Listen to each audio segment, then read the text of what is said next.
झीलों की नगरी के सुप्रसिद्ध फतेह सागर झील पर आप सभी का स्वागत और अभिनंदन। मैं गोविंद लाल ओड उदयपुर से। मेरे इस ब्लॉग में आप सभी का स्वागत एवं अभिनंदन है। घड़ी में बज चुकी है 11:40 और चलिए अब फतेह सागर का खूबसूरत दीदार करते हुए उस छोर पर 1 किलोमीटर की यात्रा। तो अब बिना देर किए करते हैं यात्रा, कुछ संवाद, कुछ जानकारी के साथ।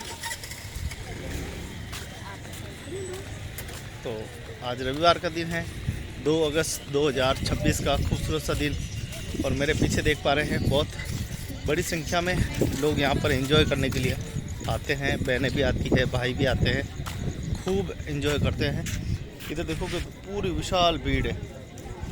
अब आप सोचो कि रात की 10:40 हो रहे हैं और 11:30-12 बजे तक लोग रहते हैं, एंजॉय करते हैं, टहलने के लिए आते हैं, खाना खाकर वॉक के लिए आते हैं। सुबह वापस 4 बजे से मॉर्निंग वॉक शुरू हो जाता है।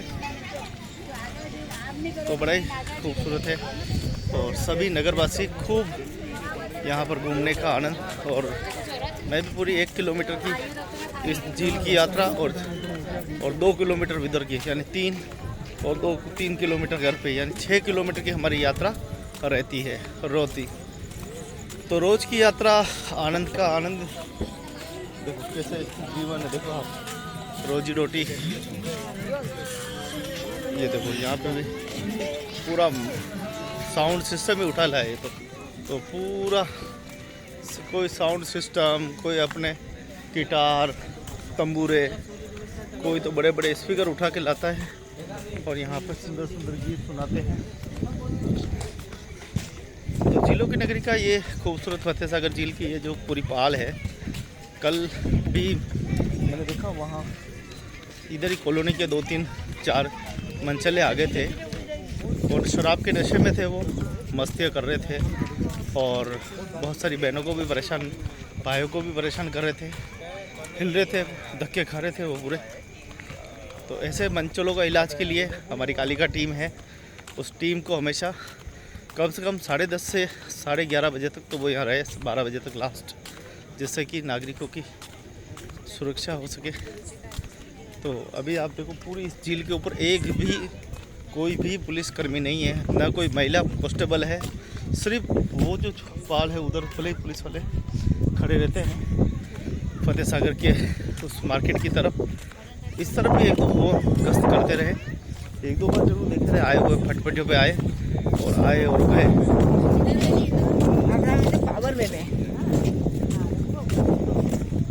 तो थोड़ी सी सुरक्षा की अगर दृष्टि से ध्यान रखें तो अच्छा है।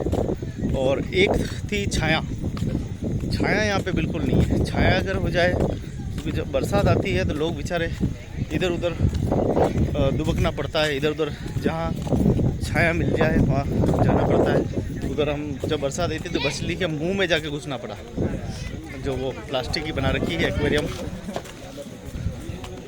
और यहाँ पे जितने भी युवा है तो गिटार पे गाना सुना रहे हैं।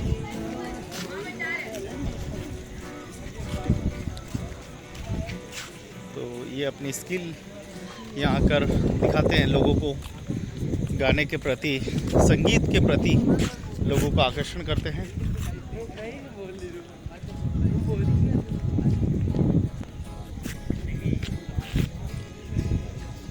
तो रात का बड़ा ही खर्च और हल्की हल्की बरसात, फुहार शुरू हुई, हल्की फुहार शुरू हो चुकी है। इससे पहले कि तेज आए, अपने कदमों को तेज चलाते हैं और अपने घर की तरफ क्लाइंब करते हैं। तो ये टास्क 11:40 में पूरा किया। देखते देखते 4 मिनट तो हो चुके हैं। तो यहाँ वहाँ जाने में पूरे लगभग 8, 9, 10, 11, 12 मिनट भी लग सकते हैं, 12 भी लग सकते हैं, 13 भी लग सकते हैं। अब चलने की उम्र है, कितना तेज़ चलेंगे, जितना तेज़ चलेंगे उतनी मंजिल तक पहुँच पाएंगे। तो झीलों की नगरी का एक खूबसूरत फतेह सागर झील, रात को ठंडी ठंडी हवाओं का एहसास। आज भी वैसे उमस थी, ऐसी बात नहीं, आज भी पसीने छूट रहे थे, लेकिन 2 दिन पहले जो उमस थी वो बहुत ज़्यादा थी।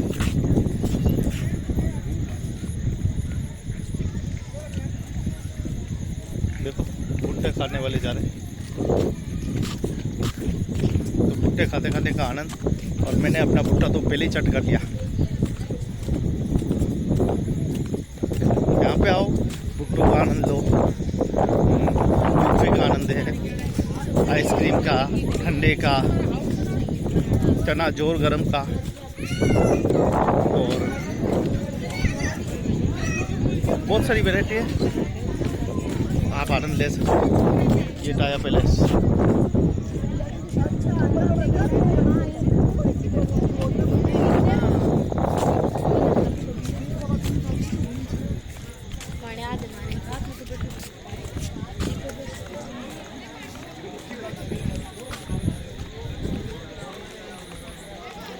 ये देखिए फतेह सागर झील को जिस समय देश गुलाम था, ब्रिटिशों का अधीन था, उस समय इस झील को बनाया गया था। और कोई कहते हैं अंग्रेज अधिकारी था, उसके नेतृत्व में ये पूरा काम हुआ।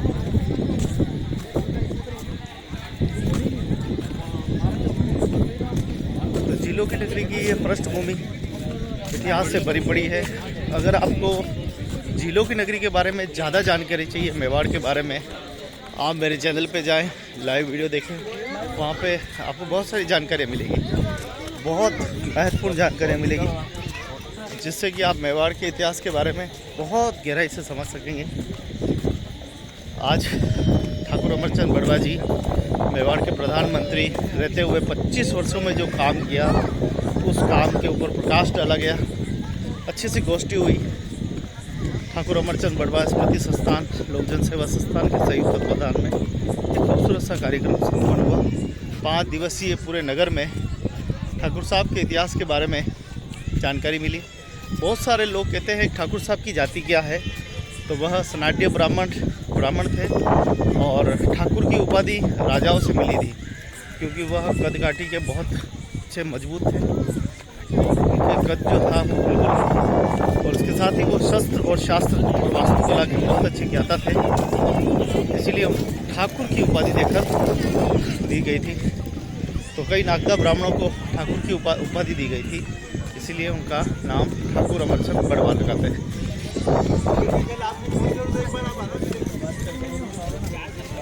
तो कितनी सारी भीड़ आ रही थी, सब अपने अपने साउंड ले को देखो, साउंड ले लेते तो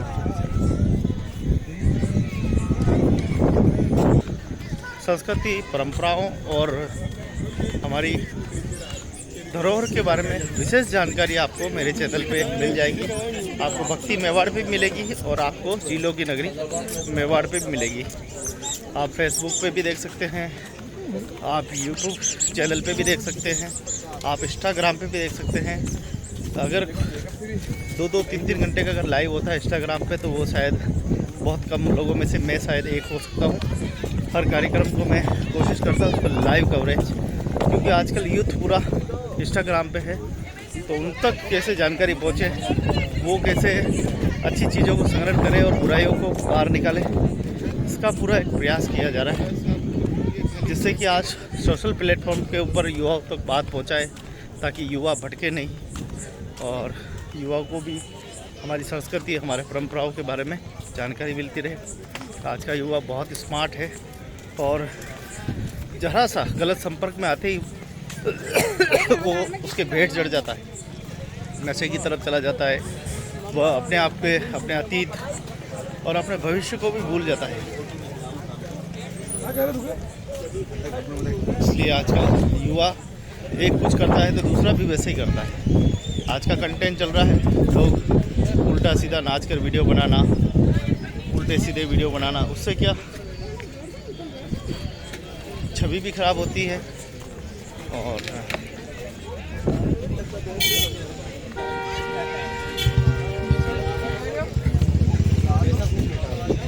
वास्तव में अपने अतीत और अपने भविष्य और अपनी परंपराओं को बचाना है, तो अपनी संस्कृति, अपनी परंपराओं को बचा के रखें, संभाल के रखें, संजो के रखें। परंपराएं अगर लुप्त होती है, और परंपराओं के साथ बहुत चीज़ें लुप्त हो जाएगी, हमारा कल्चर, हमारा व्यवहार, अपनापन। आज हमारे समाज, हमारे भारत में देखो जातिवाद बहुत प्रचंड है। शायद जातिवाद ही एक ऐसा क्षेत्र है जिसने परंपराओं को बचा के रखा है। कहीं उसका हानि भी हो रही है, कहीं उसके लाभ भी हो रहे हैं। बहुत से समाज अच्छे निर्णय ले रहे हैं समाज को जागरूक करने के लिए। सम्मान समारोह, प्रतिभा सम्मान समारोह, कई सारे विशेष प्रोत्साहित कार्यक्रम, सम्मेलन, सेमिनार, परिचय सम्मेलन, बहुत सारे कार्यक्रम कर रहे हैं जिससे समाज में जन जागृति और समाज का विकास हो रहा है। तो ये सारे समाज जागृति के एक पहलू है जिस पर समाज बहुत सारा विचार कर रहा है। समाज के लोग आगे बढ़ रहे हैं, दूसरों को भी आगे बढ़ा रहे हैं। तो यही तो आदान प्रदान है जिससे व्यक्ति आगे। शायद हमारे भारतीय समाजों में यही एक मजबूत चीज़ है जिससे हमें मजबूत सी साथ बांध रखा है और हम सब एक के प्रेम माला में पिरोए हुए हैं। तो खैर, ये छोटी सी जानकारी थी आज के लिए, बहुत इतना ही काफ़ी है। झीलों की नगरी का खूबसूरत फतेह सागर झील, बहुत जल्दी पानी आएगा और हम एक बार पुनः इस पे चादर चलती हुई देखेंगे। हर साल हमें ये दृश्य देखने को मिलता है और आने वाले समय में भी हम इस दृश्य को और भी देखेंगे। अभी तो फतेह सागर खाली है, अभी तो बरसात ही नहीं हुई है। अभी जो बरसात हुई उससे तो छोटे मोटे गड्ढे पानी के भरे हैं। देखते हैं कब बरसात होती है और फिर हम आपको और बताते रहेंगे बीच में।